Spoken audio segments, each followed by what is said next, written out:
নমস্কার, আমি Rayesh Chatterjee, KP Vedic astrologer and reiki master teacher.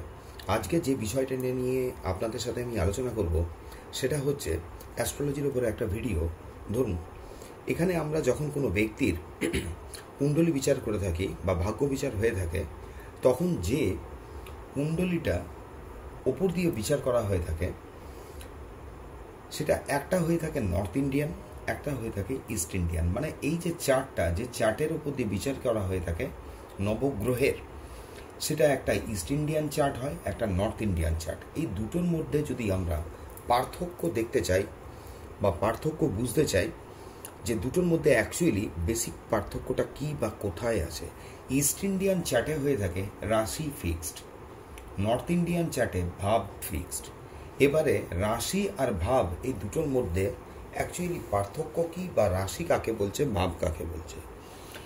প্রত্যেকটা রাশিরই যেমন 30 ডিগ্রি একটা মান থাকে, ধরুন এটা টোটালটা 360 ডিগ্রি, এই টোটালটাও কিন্তু 360 ডিগ্রি, দুটোই কিন্তু 360 ডিগ্রি হয়ে থাকে। এখানে মেষ রাশি, বৃষ, এটা যে ক্রমটা আছে মেষ, বৃষ, মিথুন, কর্কট, সিংহ, কন্যা, তুলা, বৃশ্চিক, ধনু, মকর, কুম্ভ, মীন। দেখুন, মেষের নিচে 1, বৃষের নিচে 2, মিথুনের নিচে 3, কর্কটের নিচে 4, সিংহের নিচে এখানে 5, কন্যায় 6, তুলায় 7, বৃশ্চিকে 8, ধনুতে 9, মকরে 10, কুম্ভে 11, মীনে 12, এটা লেখা আছে। ঠিক একইভাবে এখানে দেখুন নর্থ ইন্ডিয়ান চার্টেও লেখা থাকে। প্রথম এটা বুঝবো, তারপরে এটা। যখন কোনো ব্যক্তির জন্ম সময় লগ্ন কিংবা রাশি যখন আমরা নির্ণয় করে নিয়েছি, ক্যালকুলেট করে নিই, তখন ধরুন কোনো একজন ব্যক্তির এই সময় তুলা লগ্নে কর্কট রাশিতে জন্মগ্রহণ হলে এই তুলা রাশির নিচে লং কথাটা লেখা থাকবে, ইংলিশে অ্যাসেন্ডেন্ট লেখা থাকে। মানে ওইখান থেকে আমরা বুঝতে পারি এইটা হলো লগ্নভাব। মানে লগ্নভাব মানে 1। দ্বিতীয় ভাব, এখানে দেখুন বৃশ্চিকটা হয়ে গেল দ্বিতীয়, ধনুটা তৃতীয়, মকর চতুর্থ, কুম্ভ পঞ্চম, মীন ষষ্ঠ, মেষ সপ্তম, বৃষ অষ্টম, মিথুন নবম, কর্কট দশম, সিংহ একাদশ, কন্যা হয়ে গেল এখানে দ্বাদশ ভাব। মানে লগ্ন থেকে এক কাউন্টিং 1 ধরে অ্যান্টি ক্লকওয়াইজ সবসময় কিন্তু কাউন্টিং করা হয়ে থাকে। নর্থ ইন্ডিয়ান চার্টে কিন্তু ভাব ফিক্সড, মানে প্রথম ভাবটা এখানে যে লেখা আছে 1, 2, 3, 4, 5, 6 করে, প্রথম ভাবটাই হচ্ছে লগ্ন ভাব। এবার এখানে জাতকের তুলা লগ্নে জন্ম, তুলা লগ্ন, আরেকটা হচ্ছে ধরুন কর্কট রাশি। এবারে এই জিনিসটাই যদি আমরা নর্থ ইন্ডিয়ান চার্টে আনতে যাই, তাহলে লগ্ন ভাব, যেটা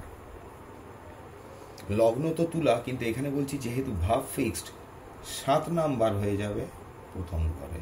মানে এটা দেখেই আমরা বুঝতে পারবো তুলা লগ্নে জাতকের জন্ম হয়েছে।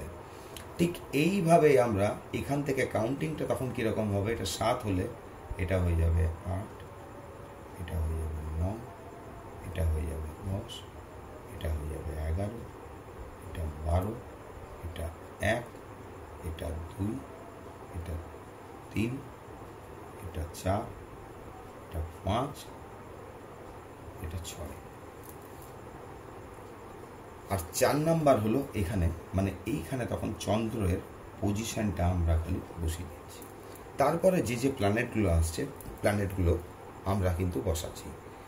তো আশা করি ব্যাপারটা ক্লিয়ার হলো। ধরুন, ইস্ট ইন্ডিয়ান চার্টে রাশি ফিক্সড থাকে আর নর্থ ইন্ডিয়ান চার্টে আপনার ভাব ফিক্সড।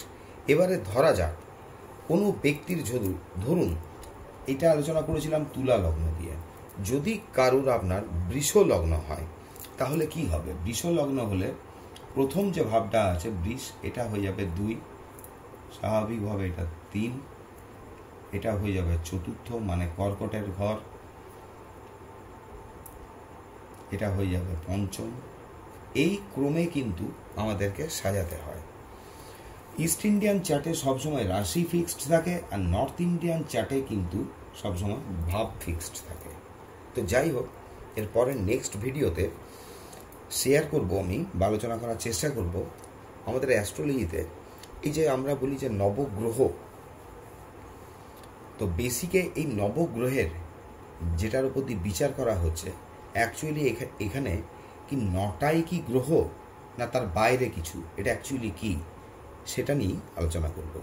আজ এই পর্যন্তই রাখলাম, নেক্সট ভিডিওতে দেখা হবে।